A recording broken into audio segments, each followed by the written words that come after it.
গ্রামের চাচাতো বোন যখন প্রথম বিদেশ যায়, ঝকঝকে তকতকে রাস্তা দেখে খালি ভাবতেছিল এত সুন্দর রাস্তা কিভাবে হয়। একটু ময়লা নাই, পানির বোতল নাই, চিপসের প্যাকেট নাই, সবচেয়ে বড় বিষয় মানুষের কফ নাই, যেটা সবচেয়ে বেশি বিরক্ত লাগতো। ও আমাদের গলির মধ্যে তো আর একটা স্পেশাল জিনিস থাকে সবসময়, কুকুরের হাগু।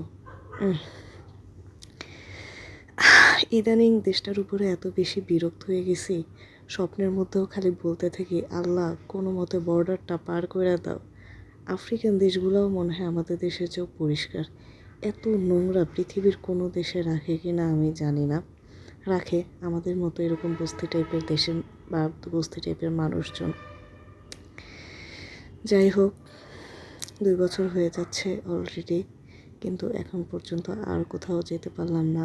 আল্লাহ এখনও কোথাও যাওয়ার তৌফিক দেয় নাই।